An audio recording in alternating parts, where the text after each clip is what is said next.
My name is Elijah Coe. This is class FTT 122 56-600. I'm on week 2. In week 2 assignment, I will be demonstrating my understanding and features of a modern case. After demonstrating my understanding of the features of a modern case, I will also explain why modern cases have been designed this way. Now, using these two rounds right here, I will be demonstrating my understanding of the modern case. This is a 9x19 NATO or a 9mm round. This is the dummy round. This is also a dummy round. This is the projectile. This is your diameter. This is the mouth of the case. And some people do crimp these, some people don't. This is your body of the case. This is your extractor, lip or rim right here. This is the base, and this is where your primer will go. Same for this one, but some things get different. We're gonna work from the bottom up. Primer, base, extractor, groove or niche. You got the base of the case, but with this projectile, you have a shoulder, and then you have a neck, then the mouth. Now, comparing these to our older cases, this would be an older pistol cartridge, and this would be an older rifle cartridge. This right here is a 30-30 Win Mag or 30-30 Winchester, one of the two. And this one is a 38 Special. These are still made like this because these are used in a revolver. However, some revolvers do use 9mm or 380 and other rounds that you would need, I believe it's called a moon clip for, because it doesn't have this rim for the cylinder that the rounds are in the revolver. Now with this and the 30-30, I'm used to 30-30s being in the lever action, so it still slightly operates the same way as this round. It's just they have different type of extractor builds, so they have a different, as you can see, the bottom of the rounds are completely different. This has a more of a rim, so that's that. But we still have a neck. We just have a way longer neck on this 30-30. This is a 30 caliber projectile, but this round is extremely longer and larger than the 5.56 round, so it's going deeper into the case, about round down here before the shoulder. And you can see in comparison that the shoulder angles are extremely more drastic on this newer projectile. And that is done to help with accuracy. That is the reason why this round and this round has different shoulder builds, because of the way that the AR-15 or the M4 is built and the size of the round. A lot of diameters and things do change depending on the round. Now comparing these two to this 7mm, I believe it is. Yes, this 7mm. Same built just like the 5.56. However, we have that different lower piece. Now I forget the name of this was because I had a long night. The reason why I'm turning this in late, had an extremely long night.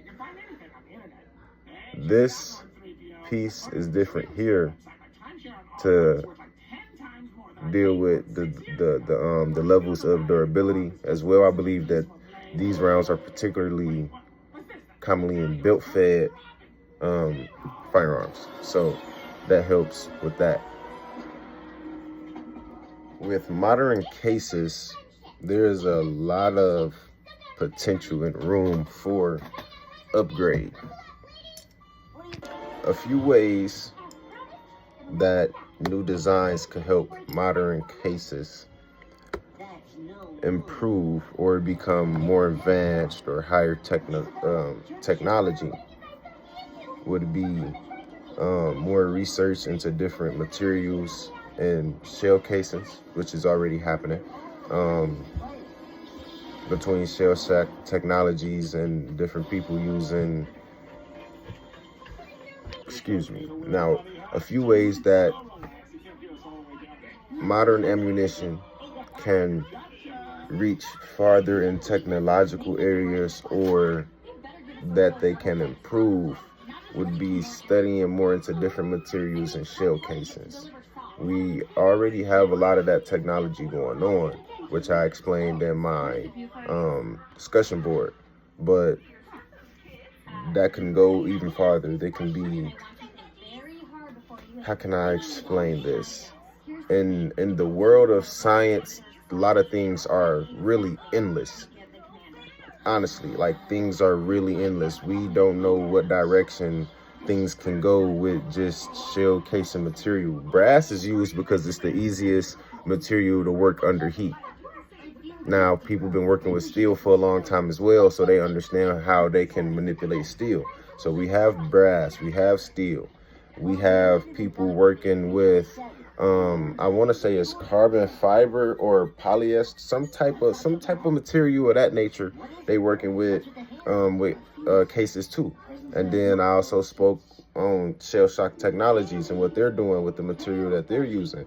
So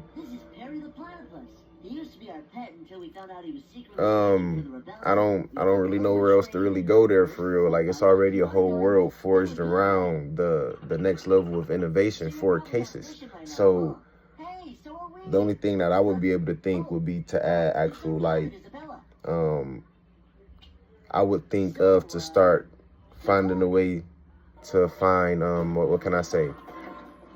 Not renewable resources, but over time I could say replenishable resources to make cases out of, like, such as brass. Brass is a metal. A lot of metals take a long time to create, but they will continuously be put out of the planet. So with that being said, this is power rocks for you. However, yeah, that is what I could think of. I would like to see a more of a I guess I could say a slightly biodegradable shell casing or something. Part 2 and entering into part 3, I would also like to add in it says, if so, what might be altered to improve the design and what effect would it have on ballistic performance? A main improvement design that I would think would be with rounds or ammunition with a neck and shoulder.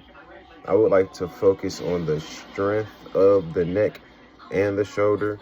For one, I would like more mass here for reloads, because this is the area that normally stretches the most in the beginning during reloads, and then it's here. But I feel like if you have more, or if you have a thicker neck and shoulder, you would be able to reload slightly better, or have at least a tendency to have stronger brass while reloading if you have a thicker neck and shoulder,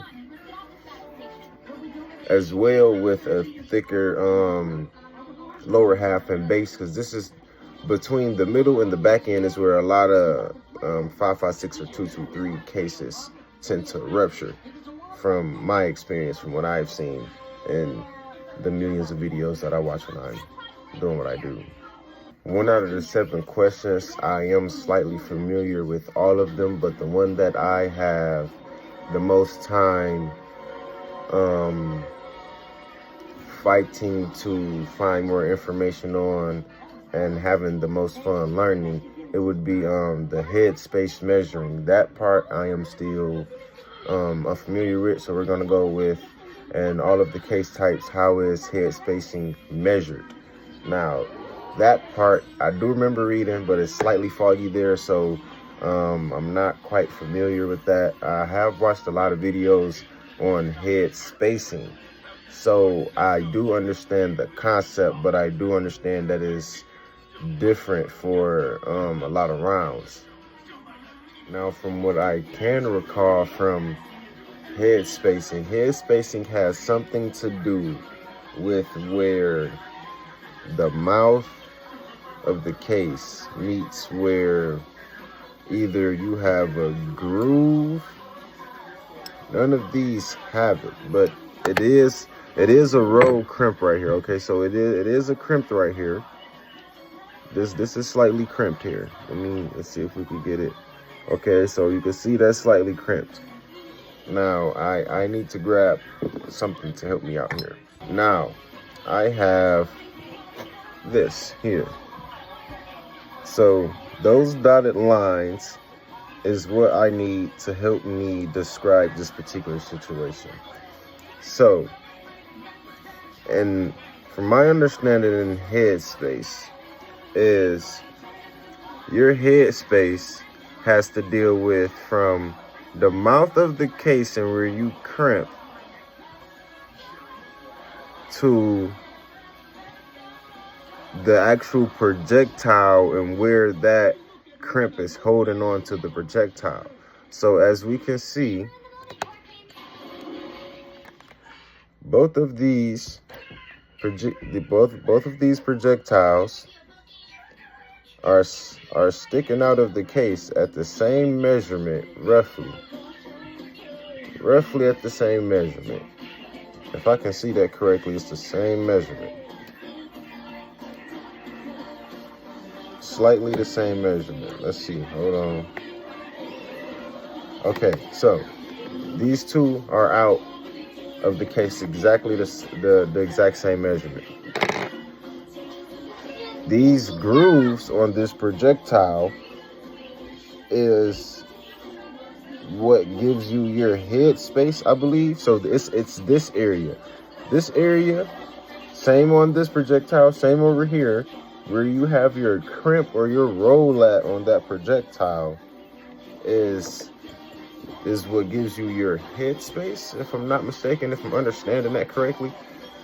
As well with this projectile, how is the case rolls in. This is where your head space is between this area from projectile and meeting of the mouth to the projectile. If I'm not mistaken, if I'm wrong, I'm pretty sure you will let me know. Ending with, I did not use any outside resources